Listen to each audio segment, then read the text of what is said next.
Psaume 119, 97. Combien j'aime ta loi.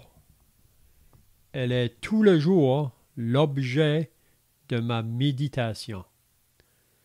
Tes commandements me rendent plus sage que mes ennemis, car je les ai toujours avec moi. Je suis plus instruit que tous mes maîtres, car tes préceptes sont l'objet de ma méditation. J'ai plus d'intelligence que les vieillards, car j'observe tes ordonnances. J'écarte mes pas de tout mauvais chemin afin de me conformer à ta parole. Je ne me détourne pas de tes sentences, car c'est toi qui me les as enseignées.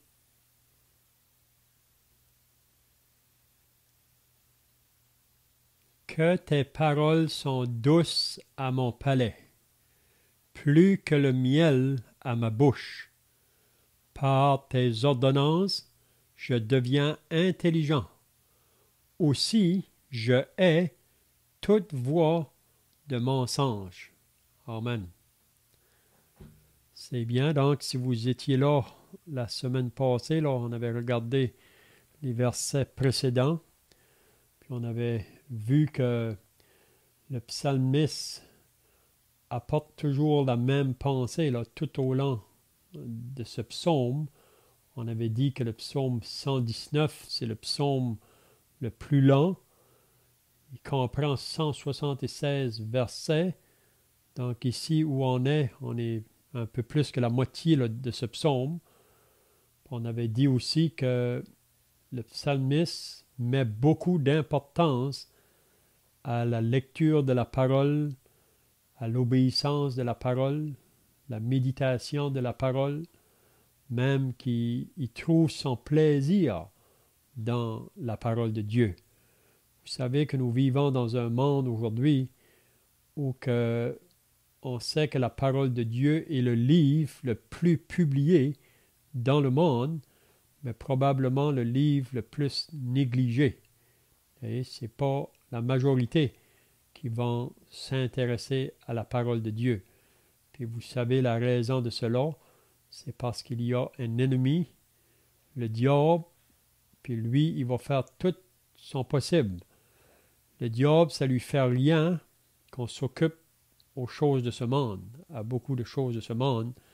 Mais le moment qu'une personne a un intérêt à vouloir s'intéresser à la parole de Dieu, le diable va mettre beaucoup d'embûches ou d'opposition pour arrêter la personne. Même quand ça vient le salut. Vous savez, quand que Jésus a parlé de la parabole du semeur, il parle de la semence qui est la parole de Dieu, puis cette semence-là va être jetée sur 4 différents terrains. C'est pendant que le semeur va semer sa semence, Jésus dit qu'il y a une partie de la semence qui tombe le long du chemin. Puis le moment qu'elle est tombée, là, les oiseaux viennent, puis ils la mangent. Une autre partie tombe dans un terrain rocailleux, pierreux, si on peut dire. Jésus dit qu'on dirait qu'au début, ça veut porter fruit, le moment qu'elle est jetée là, la semence, mais à cause du terrain rocailleux, elle apporte aucun fruit. Le troisième terrain où la semence tombe, c'est dans un terrain épineux. C'est la même chose. Le moment qu'elle est jetée, on dirait que ça va produire, mais les épines sont tellement forts autour qu'elle étouffe la semence, elle ne porte pas de fruits. Mais le quatrième terrain, ça dit que ce terrain-là porte du fruit. Donc, mais dans le premier terrain où la semence tombe, Jésus dit ces paroles ici. Il dit, ceux qui sont sur le long du chemin, ce sont ceux qui écoute la parole, mais aussitôt qu'il l'a entendue, le diable vient et enlève la parole de peur qu'il ne croie et soit sauvé. Donc, c'est ça que le diable a peur. Donc, c'est la raison pourquoi il va mettre des obstacles ou des embûches si quelqu'un veut commencer à avoir un intérêt à la parole de Dieu. Donc, je vous encourage que si vous avez le désir pour la parole de Dieu, soyez pas surpris que vous allez rencontrer des obstacles, mais ne vous laissez pas décourager. C'est bien d'être déterminé parce que l'ennemi va s'opposer. Vous vous rappelez que Jésus un jour est arrivé dans une ville de Béthanie, un village, puis il est arrivé à une maison, puis si vous vous rappelez, il y a une femme qui est venue à la porte, c'était Marthe, puis elle a bien reçu le Seigneur dans sa maison, avec ses disciples. Le Seigneur n'était pas seul, il était avec ses disciples. Puis Marthe, on lit dans la parole que dans cette maison-là, à Béthanie, Jésus était bienvenu. Vous savez que ce n'est pas dans toutes les maisons que Jésus est bienvenu. Mais pendant que Jésus est à la maison, la sœur de Marthe, Marie, elle vient s'asseoir au pied du Seigneur pour écouter sa parole. Ça ne nous dit pas les paroles que Jésus a dit dans cette maison, mais on voit que Marie, assis à ses pieds, écoute la parole de Jésus. Probablement que Jésus enseignait les choses qu'il enseigne dans les évangiles ici et là.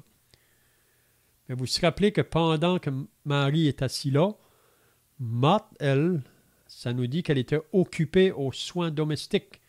Ça veut dire aux choses de la maison. C'est bien en soi, c'est légitime. Mais quand elle voit Marie qui ne vient pas l'aider, puis qu'elle est assise par terre, pour elle, Marie là, ne fait rien. Il faudrait qu'elle vienne m'aider. Hein? Puis vous vous rappelez que Marthe est allée voir Jésus, puis elle a fait un reproche à Jésus. Elle a dit, « Seigneur, cela ne te fait-il rien que Marie ne vient pas m'aider? Dis-lui donc qu'elle vienne. » Puis vous vous rappelez qu'est-ce que Jésus a dit à Marthe?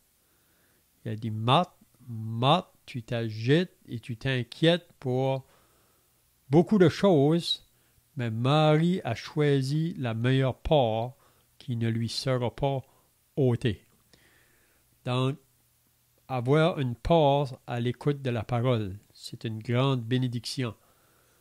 Puis vraiment, qu'est-ce qu'on apprend par ça? C'est Jésus qui nous dit, cherchez premièrement la justice de Dieu et son royaume, et toutes les autres choses vous seront données par-dessus. Donc, si on met Dieu en premier et sa parole, on n'a pas à s'inquiéter des autres choses de la vie. Le Seigneur va prendre soin. Il va tout nous donner notre besoin. Hein? Donc, l'importance de la parole. Donc, on voit ça dans ce psaume. On va encore voir ça ce soir. Que le psalmiste ici, il met beaucoup d'importance à la parole, à la méditation de la parole. Mais aussi, si vous étiez là dans les semaines passées, il nous parle aussi de ceux qui vont nous opposer ou vouloir nous détourner de la parole. Puis parfois, ça peut être des personnes très près de nous. Hein? Ça peut être peut-être un mari. Si vous êtes marié, puis votre mari peut-être ne s'intéresse pas à la parole. Donc, il va faire tout son possible pour vous détourner. Ou ça peut être une épouse envers le mari. Ou ça peut être les enfants ou les parents envers les enfants. Hein? C'est pour ça que Jésus a dit que celui qui aimera son père ou sa mère plus que moi n'est pas digne de moi. Celui qui aimera son fils ou sa fille plus que moi n'est pas digne de moi. Hein? Donc, c'est Jésus qui doit avoir la première place. Donc, je ne sais pas si vous avez des questions ici là, ou d'autres pensées à ajouter. Sinon, on va commencer au verset 97.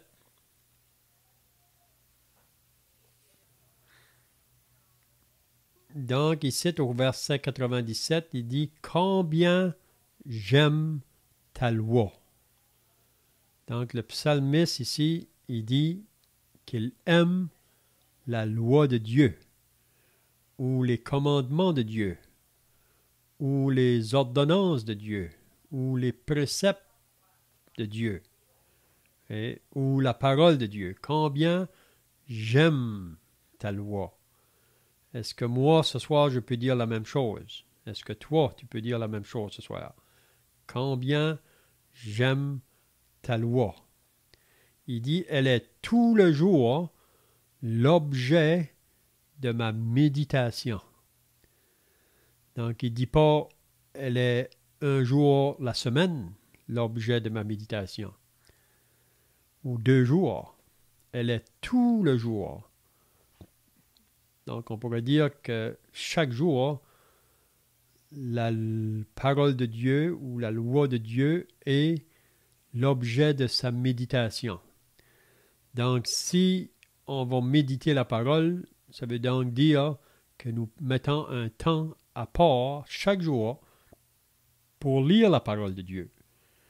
Et c'est pour ça que Jésus pouvait dire « L'homme ne vivra pas de pain seulement, mais de toute parole qui sort de la bouche de Dieu. » Vous savez, souvent quand je visite les gens pour les intéresser à la parole, je les encourage à la lecture de la parole. Mais parfois, on me dit, mais on n'a pas le temps. Et où on va prendre le temps? On vit dans un monde tellement vite, tellement pressé. Mais parfois, je leur demande, est-ce qu'à chaque jour, vous prenez le temps de prendre le repas pour nourrir votre corps? Les gens vont dire oui. Normalement, on s'arrête, même si parfois il faut le faire vite, mais il faut se nourrir si on veut maintenir notre santé. Mais j'ai dit, est-ce que vous saviez que la parole de Dieu est plus importante encore? Parce que ça concerne le spirituel, puis ça concerne aussi quelque chose qui va rester, qui va être éternel. Tandis que le physique et le matériel, c'est passager. Donc, c'est pour ça que si vous pourriez prendre 5 minutes, souvent je commence juste avec 5 minutes à chaque jour pour prendre le temps de lire la parole de Dieu. Dans 5 minutes, on peut parfois lire un chapitre de la parole. Donc, si vous prenez 5 minutes pour le lire, donc cette parole-là que vous allez lire, elle fait son œuvre en vous, sans parfois que on se rend compte. Puis cette parole-là qu'on a peut-être lue le matin, c'est cette parole-là qu'on va être capable de méditer pendant le jour. Puis parfois, cette parole-là va être une aide quand que l'ennemi va venir pour nous mettre au test, si on veut dire, ou pour nous détourner de la voie de Dieu. Mais par la parole qu'on aura lue, on pourra l'utiliser pour chasser l'ennemi. Donc, combien j'aime ta loi, elle est tout le jour l'objet de ma méditation. Donc, de dire qu'on aime une chose, comment qu'on va le prouver? Si moi je dis à mes enfants que je vous aime, comment je vais le prouver? Ou la même chose, si les enfants disent à papa ou maman, moi je vous aime, mais comment qu'on le prouve? Hein? Quelqu'un a des pensées là? Bien, on le prouve par des paroles ou des actions. Hein? Donc, de dire que j'aime ta loi ou de dire j'aime le Seigneur, parce que de dire qu'on aime la loi, ça veut donc dire qu'on aime Dieu. Ça veut dire la même chose. Vous savez que Jésus a dit dans Jean 14 à ses disciples, « Si vous m'aimez, gardez mes commandements. » Ou gardez ma parole. Donc, comment qu'on prouve qu'on aime le Seigneur? C'est en gardant sa parole. Parce que Jean nous dit même dans son épître que si quelqu'un dit qui aime Dieu, mais qui ne garde pas ses commandements, il est un menteur. Hein? Donc, combien j'aime ta loi, elle est tout le jour l'objet de ma méditation. Est-ce que vous pensez au psaume 1er? Vous savez qu'est-ce que ça dit dans le psaume 1er? Heureux l'homme qui ne marche pas selon le conseil des méchants, qui ne s'arrête pas sur la voie des pécheurs et qui ne s'assit pas en compagnie des moqueurs, mais qui trouve son plaisir dans la loi de l'Éternel et il la médite jour et nuit. Ça nous dit qu'il est semblable à un arbre planté près d'un courant d'eau et dont le feuillage ne se flétrit point. Tout ce qu'il fait lui réussit. Donc, celui qui met son plaisir dans la loi de l'Éternel et la médite jour et nuit. Donc, ça devrait être notre désir aussi. Comme j'ai dit, c'est pas toujours facile parce qu'on vit dans un monde très vite. Vous savez, on dit que la ville, c'est métro, boulot, dodo. C'est ça la ville. Puis on dit que parfois, le matin, on est trop pressé. Le soir, on est trop fatigué. Hein? Mais il faut faire un effort. Parce que ça, c'est l'ennemi qui veut nous voler des grandes richesses. Il veut nous voler le temps qu'on pourrait passer avec notre Dieu. Hein? Donc, qu'est-ce qu'il dit par la suite? Tes commandements me rendent plus sage que mes ennemis, car je les ai toujours avec moi. Donc, ça, c'est beau. Il dit que les commandements du Seigneur, parce qu'il les écoute, il les médite, il l'obéit. Il dit me rendre plus sage que mes ennemis, car je les ai toujours avec moi. On peut penser aux paroles du Seigneur. Jésus a dit que ceux qui écoutent ma parole et qui la met en pratique est semblable à un homme sage, un homme prudent, qui bâtit sa maison sur le roc. Quand la tempête va venir, le vent va souffler, cette maison va rester debout parce qu'elle est bâtie sur le roc. Mais celui qui écoute ma parole et qui ne la met pas en pratique est semblable à un homme insensé qui bâtit sa maison sur le sable. Quand le vent vient, la tempête, cette maison s'écroule parce qu'elle est bâtie sur le sable. Donc ça, c'est l'homme qui écoute la parole, mais il ne la met pas en pratique. Probablement qu'il argumente ou qu'il la raisonne ou qu'il... Hein? Donc, on a des exemples dans la parole de Dieu d'hommes parce que la parole de Dieu était première dans leur vie. Ils étaient plus sages que les autres autour d'eux. On va juste lire un passage, si vous voulez, dans le livre de Daniel. Le livre de Daniel au chapitre 6. On va lire à propos de Daniel, qu'est-ce que ça dit. Au verset 1. Daniel 6, c'est le verset 1. Je commence la lecture, puis si vous voulez suivre, vous pourrez le faire. Ça dit Darius, ça c'est le roi qui était là à ce moment-là, trouva bon d'établir sur le royaume 120 satrapes qui devaient être dans tout le royaume. Il mit à leur tête 3 chefs, au nombre desquels était Daniel, afin que ces satrapes leur rendissent compte et que le roi ne souffrit aucun dommage. Daniel surpassait les chefs et les satrapes parce qu'il y avait en lui un esprit supérieur. Et le roi pensait à l'établir sur tout le royaume. Alors les chefs et les satrapes cherchèrent une occasion d'accuser Daniel en ce qui concernait les affaires du royaume. Mais ils ne purent trouver aucune occasion ni aucune chose à reprendre, parce qu'il était fidèle et qu'on n'apercevait chez lui ni faute, ni rien de mauvais.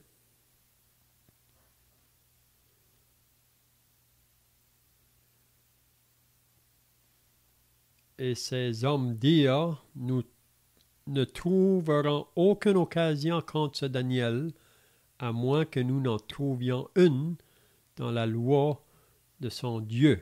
Probablement, vous savez un peu l'histoire. Donc ici, ça nous dit que Daniel, ce qui concernait les affaires du royaume, là, ça dit qu'il était trouvé plus sage que les autres qui étaient là. Puis c'est à cause de ça que les autres sont devenus jaloux de Daniel. Puis si vous vous rappelez, là, ils avaient préparé un plan pour le faire mourir, pour se débarrasser de lui. Donc ça, c'est encore une autre chose qu'on doit apprendre, que si vous voulez méditer la parole, la nourrir, l'obéir, ça va vous amener l'opposition. Parce que le monde autour ne va pas vous aimer à cause de ça. On a l'exemple avec le Seigneur Jésus lui-même.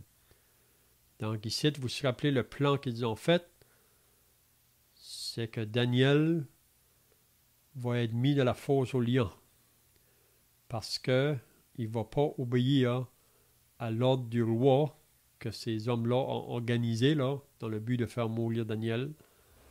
Mais Daniel ne va pas obéir à cet ordre-là. Que si quelqu'un prie à un autre Dieu que le roi, pendant 30 jours, il sera jeté dans la fosse aux lions. Mais Daniel n'a pas écouté. Daniel a obéi à son Dieu, puis vous vous rappelez qu'il a été mis dans la fosse. Mais Dieu a envoyé son ange, puis a fermé la gueule des lions. Puis Daniel a échappé. Mais tous ceux qui ont voulu faire mourir Daniel, le roi a dit, jetez-les dans la fosse, puis avant d'arriver au fond, ils ont été dévorés par les lions.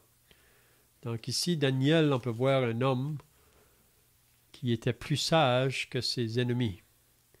Donc je ne sais pas si vous avez d'autres pensées ici à ajouter là.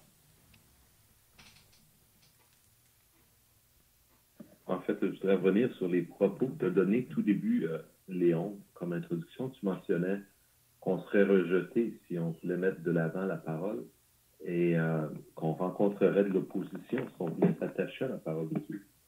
J'aimerais souligner, tu as aussi dit à une couple de reprises que le diable ferait tout pour nous en éloigner. Ce que je voulais ajouter, c'est que le premier obstacle, souvent, pour la parole, c'est pas les gens autour, c'est pas le diable, c'est nous-mêmes. Le psalmiste, ici, dit combien j'aime ta loi.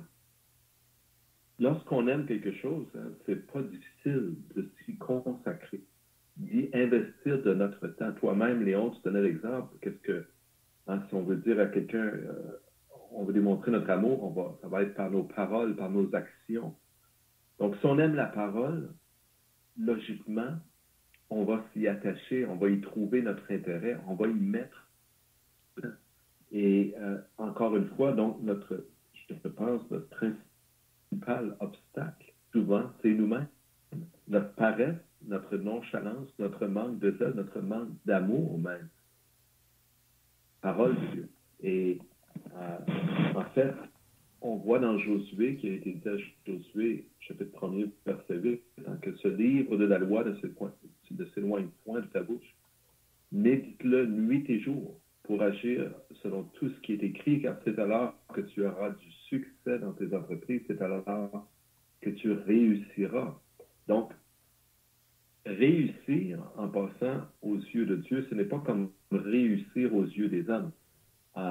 On peut avoir une belle carrière comme ingénieur ou comme qu'importe quoi, dentiste, médecin, qu'importe quoi, on peut avoir une carrière et avoir une réussite aux yeux des gens. Mais lorsque Dieu dit à Josué, c'est alors que tu auras du succès, c'est alors que tu réussiras, c'est un succès et une réussite aux yeux de Dieu. Et cela aussi devient un encombrement pour nous, c'est-à-dire que parfois, en obéissant à la parole, on est rejeté, comme le mentionnait Léon, et ça nous empêche, d'une certaine façon, de manifester notre amour pour la parole et d'obéir à la parole. Donc, il y a toutes sortes de pièges qui se trouvent dans la vie. Et les gens ont aussi toutes sortes de pensées qui sont fausses et par lesquelles ils cherchent, même inconsciemment, je dirais, à se justifier eux-mêmes, de ne point lire, de ne point étudier, de ne point méditer la parole. Ils vont dire, par exemple, c'est un canard qu'on entend souvent, la parole, la Bible, ça a été écrit par des hommes. La Bible, ça a été changé, ça a été modifié. C'est même pas été écrit dans cette langue-là. C'est comme le téléphone, le jeu du téléphone. Là, il y a 20 personnes en ligne et le premier donne un message, on se passe ça à l'oreille, ça arrive tout déformé à l'autre bout. Mais de parler ainsi, c'est parler de grande ignorance de ce qu'est la Bible et que Dieu a préservé sa parole, Dieu a gardé sa parole et Dieu nous permet, par des recherches, je dirais, scientifiques, systématique, logique, d'étudier les textes et de valider. Nous avons tous les outils pour valider que les textes qui sont entre nos mains sont bien les textes non déformés. C'est bien la parole de Dieu qui a été non modifiée. Mais même si cela est un fait, même s'il est établi que la parole, en passant, qui a été écrite, Dieu a permis que la parole soit écrite sur une période d'environ 1400 ans. C'est pas quelqu'un qui s'est assis dans son sous-sol et qui a écrit ça, là. C'est pas toute son idée. Mais la parole, elle est écrite par 40 environ auteurs différents sur une période de 1400 ans. Et c'est vraiment Dieu qui s'exprime dans sa parole et on le voit par toute cette cohérence qu'on retrouve d'un bout à l'autre de la parole. Et c'est en aimant la parole de Dieu qu'on s'investit pour chercher ces choses, pour découvrir ces choses, pour explorer et approfondir ces choses au sujet même de la parole. Et ça, c'est un début. Et encore une fois, curieusement, les hommes justifiés de toutes sortes de façons. Je me souviens, mon père, mon propre père, selon la chair, qui a été opéré pour le cœur. On lui a mis ce qu'on appelle un bypass là, au cœur pour permettre à ces artères qui étaient bouchées que le sang puisse circuler encore. Et papa contait à un moment donné comment il était, quand il a été opéré, il a vu comme une grande lumière et il se sentait bien et chaud, puis il n'avait pas peur de mourir. Mais j'ai dit à papa, ils t'ont tellement drogué quand ils t'ont opéré qu'ils t'ont arraché le cœur de la poitrine, ils l'ont mis dans une chaudière de glace, puis tu t'en souviens même pas. Donc, si tu te sentais bien, étonne-toi-en pas, tu étais drogué au maximum. C'est les médicaments qui t'ont donné. Puis la lumière que tu avais dans la face, c'est pas surprenant. Quand tu as peur, il y a une lumière. Mais on entend ce récit maintes et maintes fois par toutes sortes de gens. Mais encore une fois, ce que je disais à mon père, tu préfères te confier dans ce que tu as perçu, dans cet état combien anormal et critique, où tu étais tellement drogué que tu n'as rien senti de cette opération dramatique qui s'est opérée dans ton cœur et dans ta poitrine, et tu voudrais te confier dans cela plutôt que de te confier dans ce que Dieu lui-même nous donne dans sa parole. Donc, encore une fois, tous ces raisonnements d'hommes que nous avons, que les hommes ont, qu'on rencontre constamment, poussent les hommes à se confier en autre chose que dans la parole. Je pourrais même donner un autre exemple, un vieux frère dans le Seigneur qui avait, à un moment donné, une petite roulotte. Il habitait là l'été. L'hiver, il se louait un loyer parce qu'il n'avait pas beaucoup d'argent. Et je me souviens, sa roulotte, c'était un peu comme dans le bois. C'était pas un beau camping, c'était pas une belle place. Mais il y avait quand même du bois et des gens qui étaient là. Il y a un vieux monsieur qui l'avait rencontré, qui était de son âge, et qui disait « Ah, ici, dans la nature, je me sens fortifié. Hein? Toute la nature, les âmes me communiquent cette énergie-là. » Et mon copain, le vieux monsieur Nazaire Beauregard, de dire à cet homme, regarde l'arbre qu'il y a là, regarde la grosse bosse qu'il y a dessus, c'est une espèce de cancer, c'est une maladie qu'il y a. L'arbre que tu dis qui te donne de l'énergie, il n'y en a déjà pas assez pour lui-même pour se préserver contre cette maladie-là. Penses-tu vraiment qu'il peut te passer quelque chose? Je vais juste donner ces exemples pour amener quelques réflexions sur comment on est prompt à se détourner de la parole pour se confier en toutes sortes de cancans, des électroaimants, des aimants, des perles, des morceaux de bois, des fouille-moi, toutes sortes de pensées, de paroles mensongères qui sont autour de nous. Les gens se détournent de la vérité et mettent du temps dans ces choses-là plutôt que dans la parole de Dieu. Et le psalmiste fait exactement faire de cela. Il déclare « J'aime ta loi » et c'est elle qui fait l'objet de sa méditation. C'est elle qui occupe son temps. Et il dit que les commandements le rendent sage, plus que ses ennemis. Il dit « Car je les ai toujours avec moi ». Ce n'est pas que lui-même, en lui-même, il est plus sage que les autres, mais c'est la sagesse de Dieu. Qui peut se comparer à la sagesse de Dieu? Mais encore une fois, faisons attention, parce que les gens ne vont pas nécessairement reconnaître la sagesse de Dieu. Ce que je veux dire, c'est que quelqu'un qui marche dans la sagesse de Dieu ne sera pas nécessairement reçu des hommes parce que cette sagesse, il ne la reçoit pas. Il ne l'accepte pas. Comme ils ont rejeté la parole de Dieu, ils rejettent aussi ce témoignage et cette sagesse qui nous vient de Dieu. Mais le psalmiste, excusez-moi, ce n'est pas ce qu'il fait. Donc, je vais m'arrêter ici, mais c'était quand même pour méditer sur... Je trouve important d'insister sur le besoin d'aimer la parole de Dieu. D'ailleurs, Jésus lui-même a dit, hein, le premier commandement, le plus important, aime Dieu. Le deuxième, c'est quoi? C'est aime ton prochain. Et c'est la même chose qu'on voit ici, là. J'aime ta loi. Tout ce qui est autour de Dieu, c'est amour. Amour de Dieu, amour de sa parole, amour pour Dieu, amour de son prochain. C'est ce qui vient de Dieu, l'amour. Et c'est exactement ce qui doit se transpirer dans notre vie.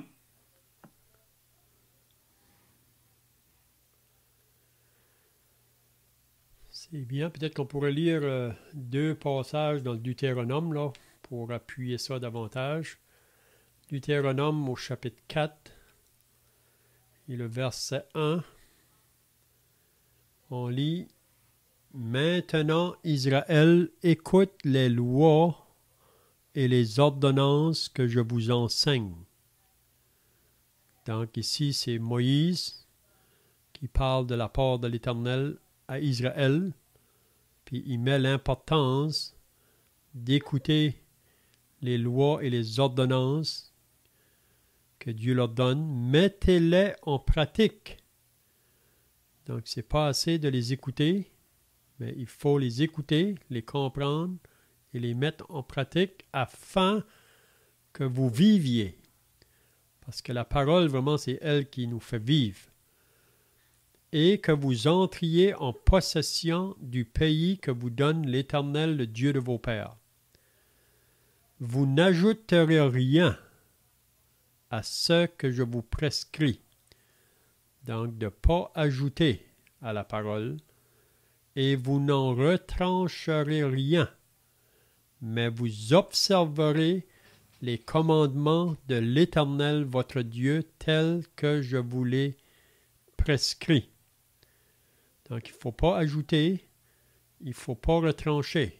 Donc, ce n'est pas seulement dans le livre de l'Apocalypse que nous voyons cette vérité ici-là. Vous savez, les dernières paroles du livre de l'Apocalypse, ça nous dit que si quelqu'un ajoute ou retranche aux paroles de ce livre, son nom sera retranché de l'arbre de vie. Donc, pour moi, qu'est-ce qui est mon guide? C'est la parole de Dieu.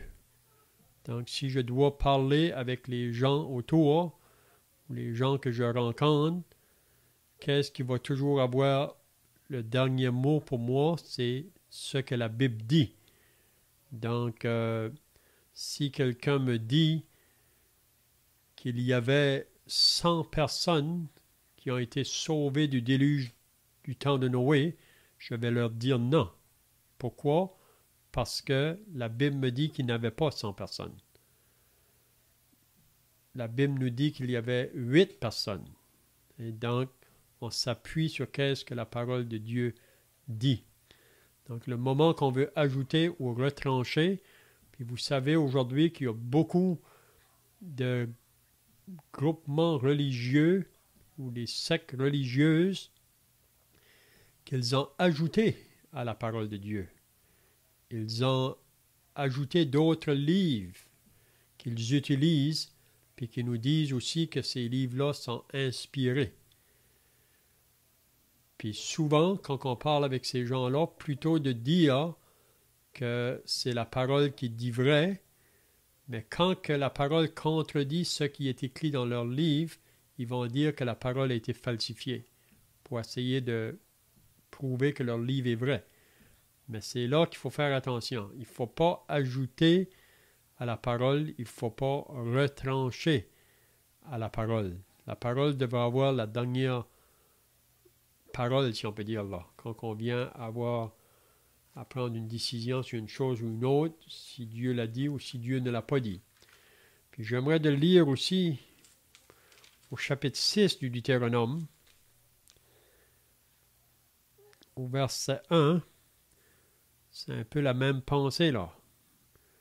Donc, Moïse, pour Israël, mettait beaucoup d'importance à la parole. Donc, le verset 1 du chapitre 6, il dit « Voici les commandements, les lois et les ordonnances que l'Éternel, votre Dieu, a commandé de vous enseigner afin que vous les mettiez en pratique dans le pays dont vous allez prendre possession, afin que tu craignes l'Éternel ton Dieu, en observant tous les jours de ta vie, toi, ton fils et le fils de ton fils, toutes ces lois et tous ces commandements que je prescris et afin que tes jours soient prolongés. » Donc, il y a une bénédiction vraiment.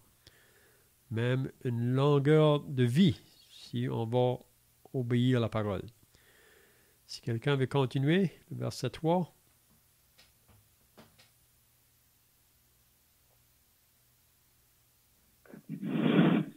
Tu les écouteras donc, Israël, et tu auras soin de les mettre en pratique, afin que tu sois heureux et que vous multipliez beaucoup, comme te l'a dit l'Éternel, le Dieu de tes pères, en te promettant un pays où coule le lait et le miel. Écoute, Israël, l'Éternel, notre Dieu, est le seul éternel. Tu aimeras l'Éternel ton Dieu de tout ton cœur, de toute ton âme et de toute ta force. Et ces commandements que je te donne aujourd'hui seront dans ton cœur. Donc, à moins qu'ils sont dans le cœur, on ne va pas la garder. Il faut que ça soit dans le cœur. On voit ça souvent dans les écrits de Moïse, quand il parle à Israël, là, avoir la parole dans le cœur. Tu les inculqueras à tes enfants.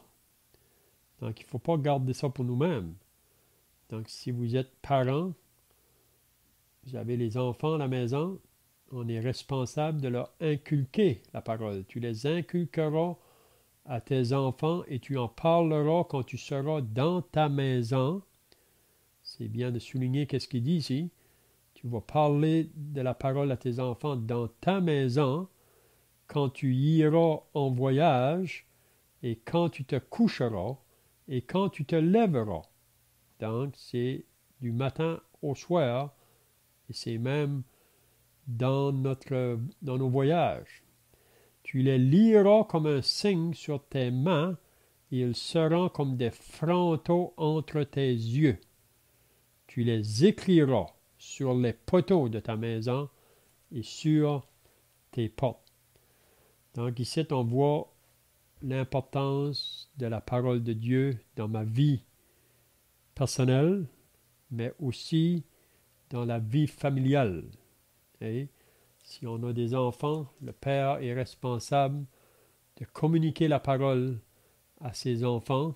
On sait que on ne peut pas sauver nos enfants, mais on sait que si on le transmet la parole, que la foi vient de ce qu'on entend et ce qu'on entend vient de la parole de Christ.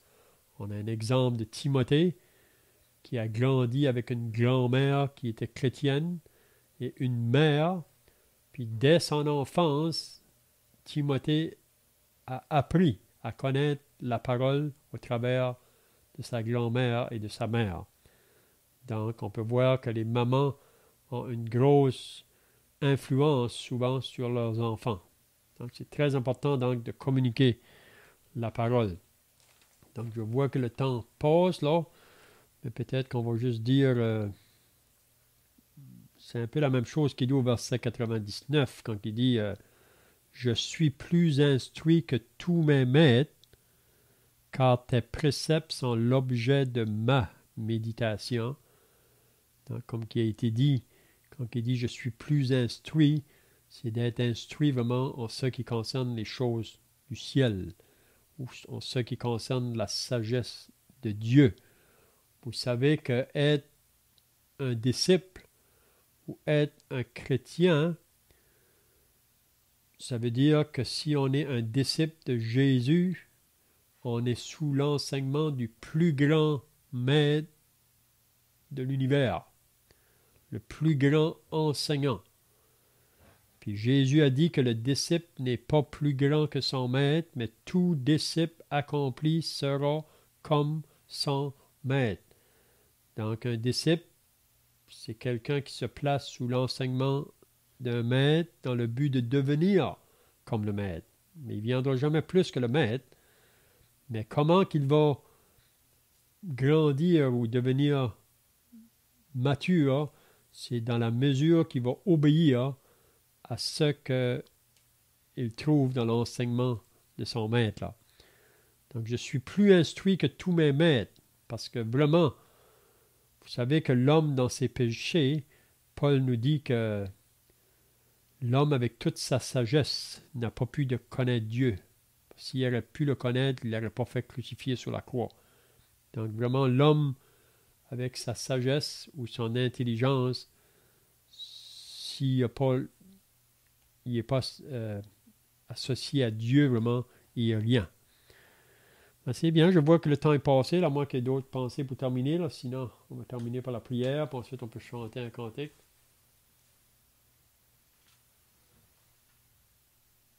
Juste un simple commentaire pour rappeler que bien que le psalmiste dit qu'il est plus instruit que ses maîtres, donc des maîtres, on parle vraiment des gens instruits, et en passant, il y a beaucoup de gens instruits et qui renient la parole de Dieu, qui la rejettent. Ce n'est pas qu'ils n'ont pas l'intelligence pour la comprendre, c'est que pour différentes raisons, ils la rejettent. Ces raisons sont toutes mauvaises. Néanmoins, ce que je voulais dire, c'est que le Seigneur Jésus a dit d'être comme des petits-enfants. Laissez venir à moi les petits-enfants. Donc, ce n'est pas que la parole, elle est compliquée. Quand Dieu a parlé à Adam et Ève dans le jardin d'Éden, il faut toujours y revenir pour la simplicité de la chose. Il leur a dit, ne mange pas du fruit. Tu peux manger de tous les arbres du jardin, mais pas du fruit de la connaissance du bien et du mal. Car le jour où tu en mangeras, tu mourras. Et là, on voit que le malin est venu et a fait douter de la parole de Dieu. Donc, Adam et Ève étaient parfaitement sécures dans le jardin, seulement et seulement si ils avaient porté attention et gardé dans leur cœur la parole que Dieu leur avait donnée. Et tout le mal qu'on voit dans le monde aujourd'hui n'existerait pas s'ils n'avaient pas chuté, s'ils n'avaient pas écouté la voix du malin plutôt que d'écouter la voix de Dieu. Et donc, ce n'est pas encore une fois donc que le commandement était compliqué, que la chose est compliquée. C'est de croire en Dieu, de croire dans son amour. Et Dieu prouve son amour en ce qu'il a envoyé son Fils pour nous sauver. Donc, c'est vraiment une sagesse qui nous vient de Dieu et qui est accessible. C'est comme Léon le disait, la sagesse du plus grand maître de l'univers, le Créateur, notre Créateur, le seul vrai Dieu. Cependant, elle est accessible, même pour les enfants, donc elle n'est pas hors de notre portée pour autant. Mm-hmm. Amen. C'est bien, on va terminer par la prière, puis ensuite on va chanter un cantique. Notre Dieu et notre Père, nous voulons maintenant nous approcher devant ta présence. On te remercie pour ta parole que nous avons pu lire ce soir et qui nous exhorte à l'importance de la lecture de la parole de Dieu et la méditation et aussi l'obéissance à ta parole. Donc on te prie que tu nous aides. On sait que nous vivons dans un monde contraire, puis on sait aussi, comme il a été dit, qu'en nous, il y a cette nature qui s'oppose. Donc on te prie, Seigneur, que tu nous aides à pouvoir avoir nos yeux vers les choses en haut. Donc nous remettons cela entre tes mains au nom du Seigneur Jésus. Amen.